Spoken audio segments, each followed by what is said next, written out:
Hello नमस्कार दोस्तों, मैं विवेक कुमार वर्मा। आज हम लोग करने जा रहे क्वेश्चन जिसका नाम है बलवन की शासन नीति पर प्रकाश डालें। ये क्वेश्चन काफ़ी इंपॉर्टेंट है और इस क्वेश्चन को देख के जाना है। ये क्वेश्चन हो सके आ जाए तो फिर, इसलिए चलिए शुरुआत करते हैं कि इसका आंसर किस प्रकार लिखा जाएगा। तो बलवन की शासन नीति पर प्रकाश डालें, इसका आंसर किस प्रकार से लिखना, चलिए देखते हैं। तो लिखना है बलवन 1266 से 87 ईस्वी, 1266 से 87 ईस्वी के बीच में इसका शासनकाल था। ठीक है, तो लिखना है बलवन दिल्ली सल्तनत का एक शक्तिशाली एवं दूरदर्शी शासक था। बलवन जो था वो दिल्ली सल्तनत का एक शक्तिशाली और दूरदर्शी शासक था, जो कि आगे के बारे में भी सोचता था। दूरदर्शी का मतलब होता है वह इल्तुतमिश का दास था। इल्तुतमिश का क्या था? दास था। और अनेक कठिन परिस्थितियों में सत्ता में आया, और कई प्रकार के कठिन परिस्थितियों के बाद वो सत्ता में आया। उसने उसके शासनकाल का मुख्य उद्देश्य केंद्रीय सत्ता को सुदृढ़ करना और राज्य में शांति एवं व्यवस्था स्थापित करना था। उसका जो शासनकाल था उसका मुख्य उद्देश्य क्या था?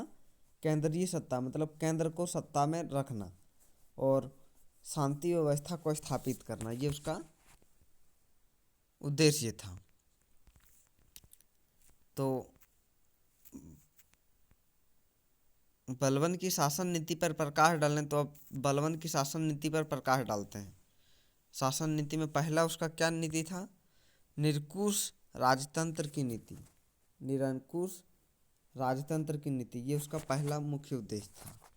बलवन निरंकुश राजसत्ता में विश्वास करता था। बलवन जो था वो निरंकुश राज सत्ता में विश्वास करता था। वह स्वयं को ईश्वर का प्रतिनिधि मानता था और कहा करता था कि सुल्तान ईश्वर की छाया है।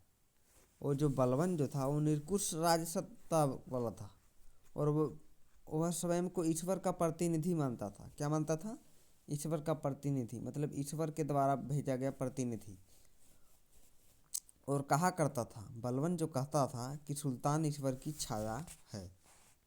ठीक है, उसके बाद उसके अनुसार राज्य की सारी शक्तियाँ सुल्तान में निहित होती है। बलवन के अनुसार है जो राज्य की जितना भी शक्ति है सब सुल्तान में ही आके रुकती है। दूसरा मुख्य नीति है ईरानी राज परंपराओं का अनुसरण। इसको भी आप अंडरलाइन करके डैश देंगे। उसके बाद लिखना है बलवन ने शासन की गरिमा बनाए रखने के लिए ईरानी परंपराओं को अपनाया। क्या अपनाया? ईरानी परंपराओं को। उसने दरबार में सिजदा और पैगोश जैसी प्रथाएं शुरू की ताकि सुल्तान की प्रतिष्ठा और सम्मान बना रहे। तो उसने सिजदा और पैगोश नामक प्रथाएं चालू किया था। किसने? बलवन ने। क्यों चालू किया था? ताकि सुल्तान की प्रतिष्ठा और सम्मान बने रहे। सिजदा और पैगोश में क्या करता था कि नमस्कार, जी हुजूर, ये सब करना पड़ता था राजा को। तो वो प्रथा उसने चालू किया था। तीसरा मुख्य नीति है कुलीन वर्ग का दमन। कुलीन वर्ग जिसको चहलगानी भी कहते हैं, तो कुलीन वर्ग का दमन। इसमें लिखना है बलवन ने शक्तिशाली तुर्की अमीरों की स्वतंत्र प्रवृत्तियां को दबाया। बलवन ने जो है शक्तिशाली जो तुर्की अमीर की स्वतंत्र प्रवृत्तियों को दबाया। मतलब 40 गो आदमी का था जो चहलगली कुलीन वर्ग जो है, उसमें 40 गो शक्तिशाली तुर्की अमीर रहते थे और वो डिसाइड करते थे कि किस प्रकार से शासन को चलाना है। उसको क्या किया? दबाया।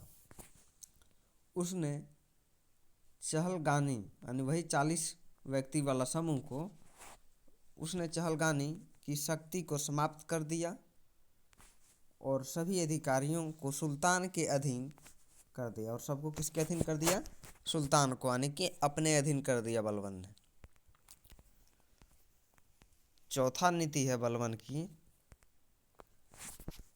कठोर दंड नीति, जो कि काफ़ी अच्छी नीति होती है। बलबन कानून व्यवस्था बनाए रखने के लिए कठोर दंड नीति अपनाया था। राज विद्रोह, विद्रोह और भ्रष्टाचार को वह बिल्कुल सहन नहीं करता था।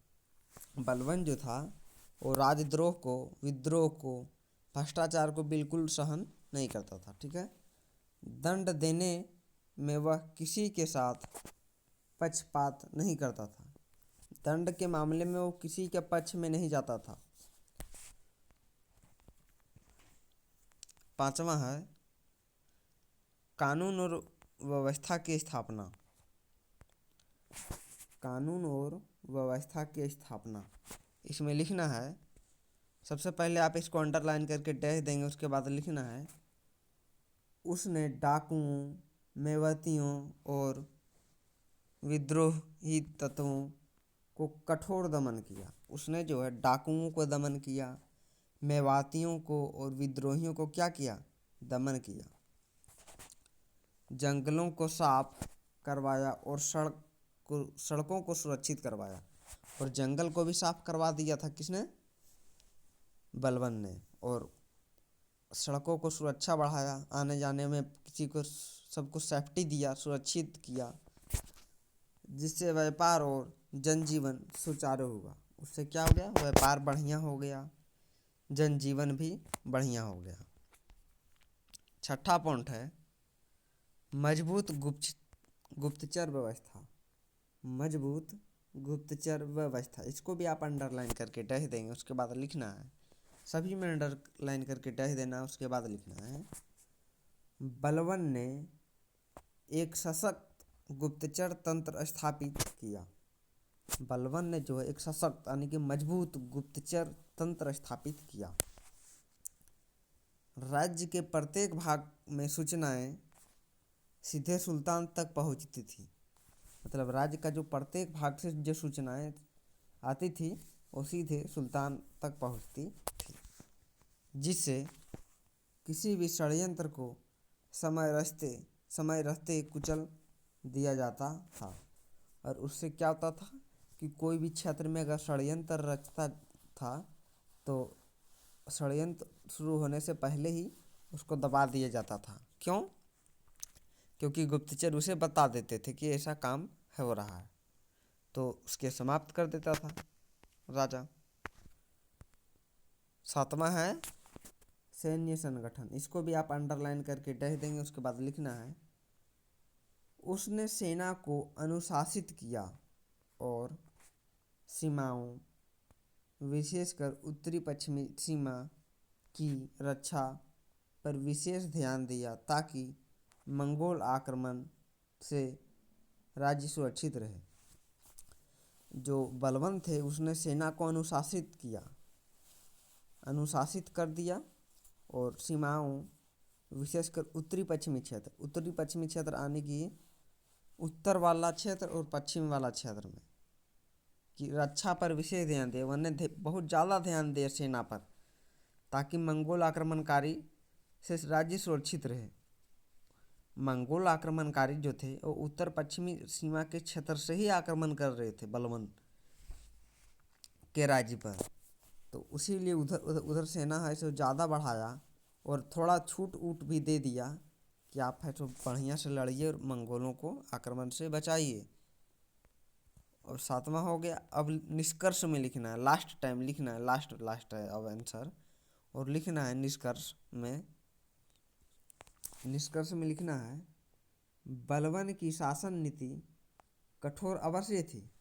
बलबन का जो शासन नीति था वो कठोर अवश्य थी, लेकिन वह उस समय की परिस्थितियों के लिए अवश्य थी।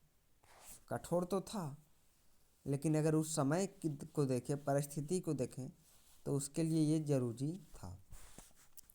उसने दिल्ली सल्तनत को अराजकता से निकालकर एक मजबूत, संगठित और केंद्रीकृत राज्य का रूप दिया। जो बलवान थे उन्होंने दिल्ली सल्तनत को अराजकता से निकालकर एक मजबूत कर दिया, संगठित कर दिया, एकजुट कर दिया, केंद्रीकृत कर दिया।